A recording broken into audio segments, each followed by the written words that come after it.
Hello children, welcome back to online story time. Let us start with a small mantra.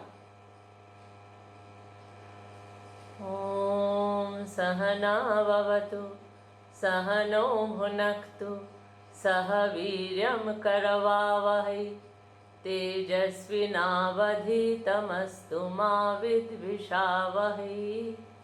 Om Shanti Shanti Shanti.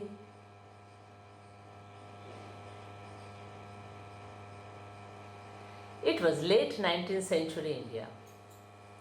Swami Vivekananda was touring India on foot as a monk. Those were the days when the English educated elite ridiculed the Hindus as idol worshippers. Hold on to this idea of idol worshippers. This is our theme today. Idol worshippers are people who worship God in idols made of wood, clay, stone or metal. Now listen to the wonderful incident first. We are going to find out how Swami Vivekananda himself explains the rationality behind this idea of idol worship. Vivekananda, while touring India on foot, reached a small kingdom called Alwar in Rajasthan and met the king Maharaja Mangal Singh. Although being a Hindu king, Maharaja Mangal Singh was totally westernized in his thought and manner. He had no faith in worshipping idols. He told Vivekananda with a laugh, Swamiji Maharaj, I have no faith in idol worship. I really cannot worship wood, clay, stone or metal like other people do. And he joked about such practices. Vivekananda was slightly annoyed. He tried in vain to explain to him that Hindus worship God alone using stone or clay idols as symbols. Mangal Singh was not convinced. Vivekananda noticed that the walls of the palace were filled with the pictures of the Maharaja and his father and forefathers. Then he thought out a plan. He asked the Prime Minister of Alwar to take down Maharaja's picture from the wall. The Prime Minister did so. Vivekananda then commanded the Prime Minister, spit on it. Everyone was horrified. What is the monk telling? Vivekananda asked the other officials, any one of you may spit on the Maharaja's picture. What is it but a piece of paper? What objection can you have against doing so? The officers trembled with fear. The hall was totally silent, waiting for something terrible. Vivekananda showed surprise and as if knows nothing, he said, Maharaja is not bodily present in this picture. This is only a piece of paper. It doesn't contain his bone. It doesn't contain his flesh. It doesn't contain his blood either. It doesn't speak or move or behave in any way the Maharaja does. Yet, all of you refuse to spit on it? What is the reason? Come on, spit on the photograph. None moved. They didn't know how to react. They looked from the king to the monk, from the monk to the king.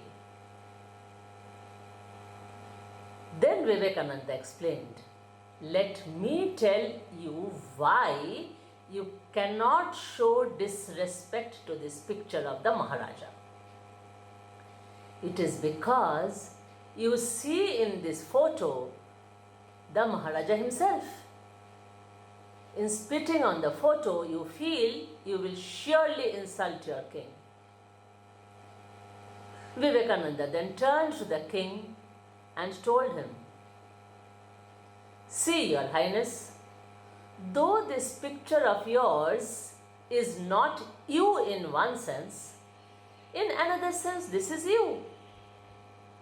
That was why your devoted officials were horrified when I asked them to spit on it. Your photo is a shadow of you.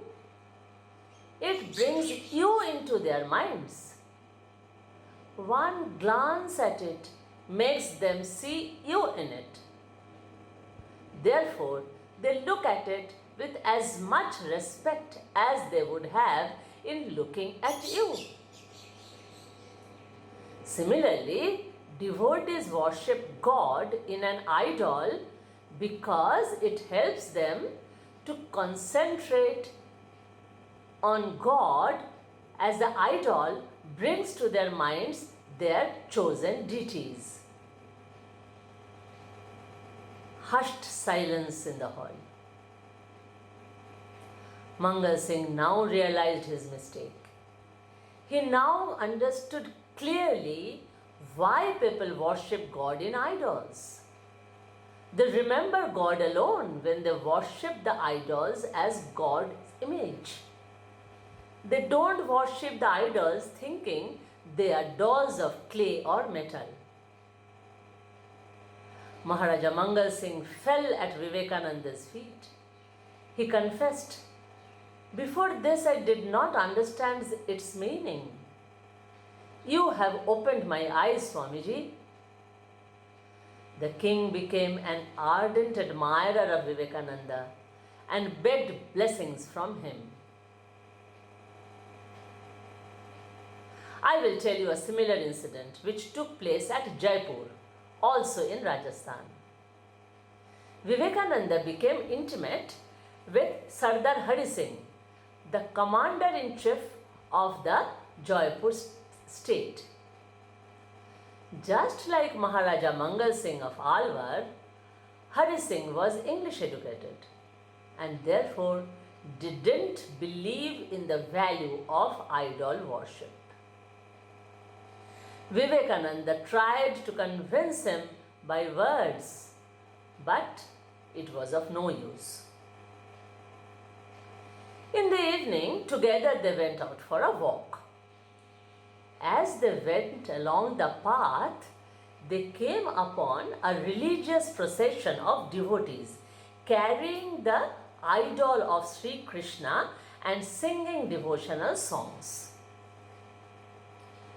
While watching them, suddenly Vivekananda touched Sardar Hari Singh and said, "Look there, see the living God." The eyes of the Sardar fell on the idol of Lord Krishna. He stood there transfixed, with tears of ecstasy trickling down his cheeks. When he returned to ordinary consciousness, he exclaimed, "Well, Swamiji, that was a revelation to me." Revelation means eye-opener. That was a revelation to me. What I couldn't understand after hours of discussion was easily comprehended through your touch. Truly, I saw the living Lord in the idol of Krishna. You know what happened? By his holy touch, Vivekananda transmitted his own devotion to Mangal Singh. Thus, Mangal Singh was thoroughly convinced that when people worship with devotion, God truly manifests in the idols. Let us now see how this disregard for idol worship started in India. Generally, the traditional Hindus believe in God with form, like Vishnu, Shiva, Durga, Kali, Lakshmi, etc., and worship their idols, thinking that they are images of God. In his childhood, Swami Vivekananda, he was called Narendra then, he himself used to worship idols of Rama, Sita and Shiva with flowers. He used to meditate for a long time in front of these idols of God. This practice of idol worship created social and religious conflicts in those days. I hope all of you know that the British ruled India for almost 200 years. They needed Indians to run the government. So, they established schools and colleges and started imparting Western education to the students. Usually, the children of well-to-do families studied in those schools and colleges, and they were trained to work as government officials. Up to this point, it was all good.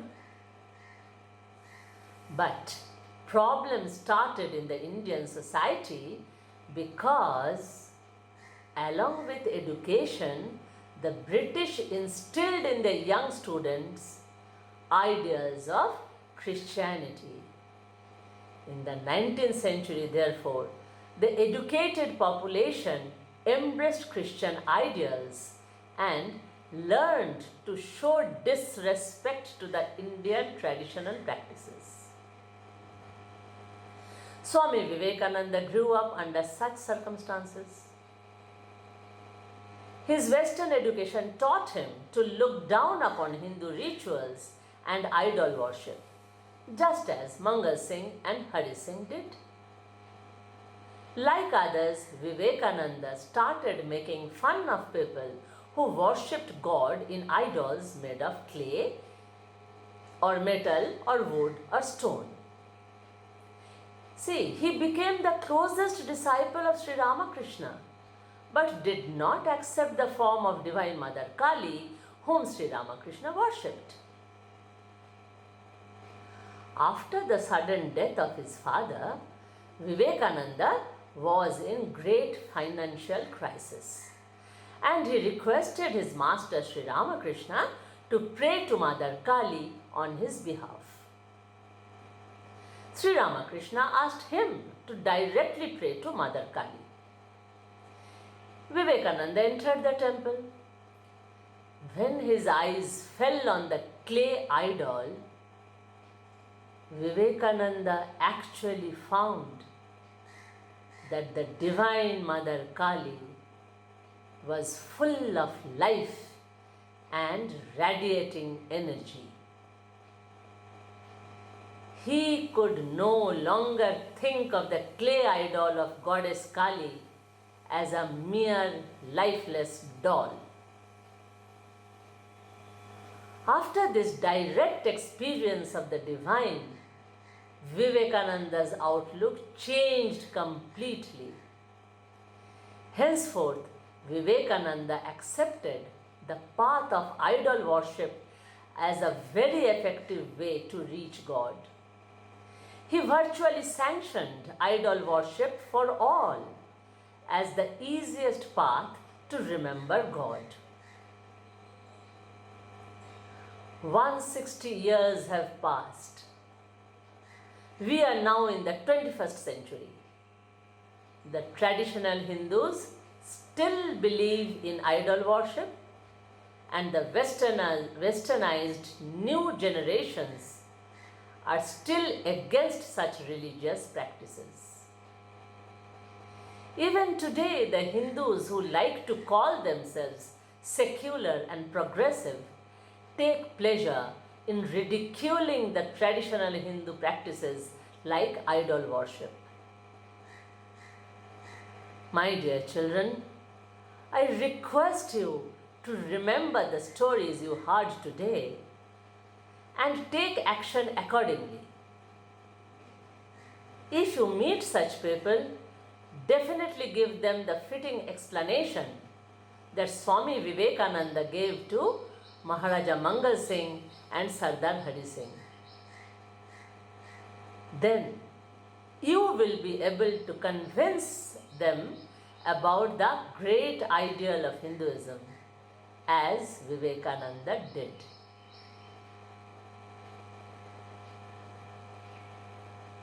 Om Asato Ma Sadgamaya Tamaso Ma Jyotirgamaya Mrityorma Amritam Gamaya. Om Shanti Shanti Shanti. Harihi Om Tat Sat.